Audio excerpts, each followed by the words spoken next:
Chapter 724. Ethan's mother did not dare to say anything else after she heard this. She knew that the situation was very serious. So, she hurriedly started to pack her belongings. Mr. Joey asked Ethan, "Check out the situation on Instagram. Has Alex already uploaded the video of us on Instagram?" Ethan raised his hands as he said, "My cell phone is with Alex. He used my cell phone to take the video."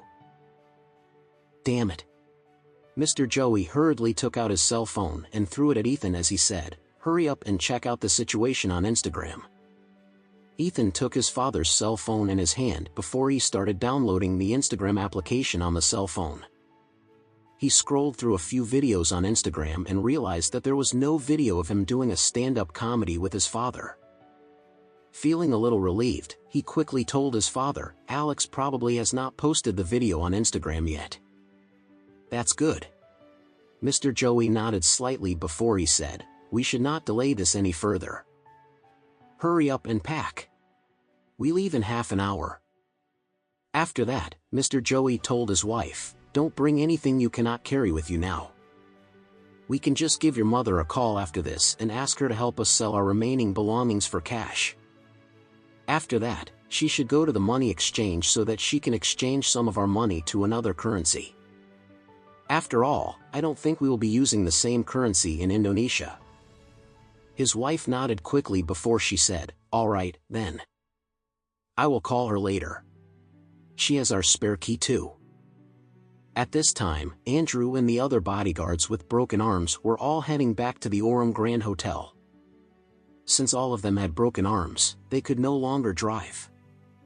They could only stand by the roadside as they tried to hail a cab. Although many cab drivers drove past them, none of them dared to pull over when they saw the group of men.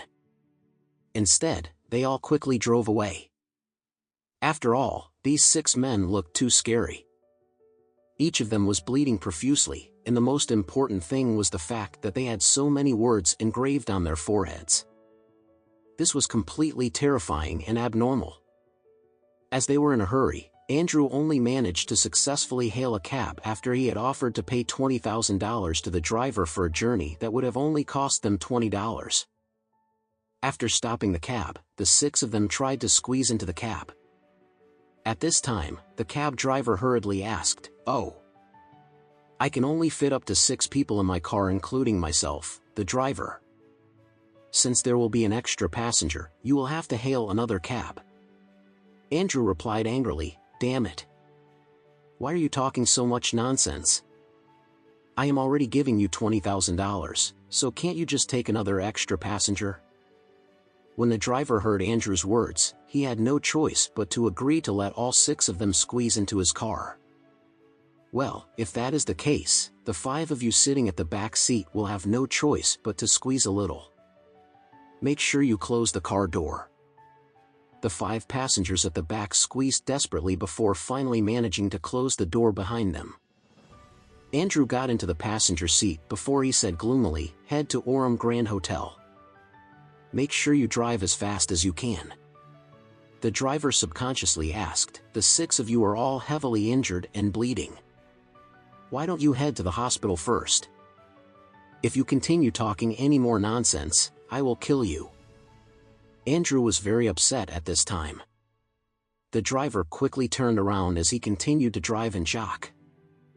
At this time, the other bodyguards could not help but say, "Brother Andrew, why don't we go to the hospital first? At least we will be able to stop the bleeding and see if the doctors can still save our arms." "Save? My ass," Andrew replied with an extremely dark expression on his face. "No matter how good the orthopedic doctor is, it is completely impossible for him to cure us anymore. We have to get to the Whale family as soon as possible. Fury and his son have to know that the reason why we are in this state is all because of them. We have to try to get a settlement fee out of them. Besides, we have to let them know how much Alex looked down on them and how much he insulted the Whale family. This is the only way we can get him to kill Alex and avenge us at all costs." Another person asked, "Brother Andrew, do you think Mr. Whale and the young master will be angry with us when they see the words carved on our foreheads?" How could that be possible? Andrew replied. Alex was the one who asked Don Stephen to carve these words on our foreheads. Every injustice has its perpetrator, and every debt has its debtor. I am certain that Mr. Whale will be able to differentiate it.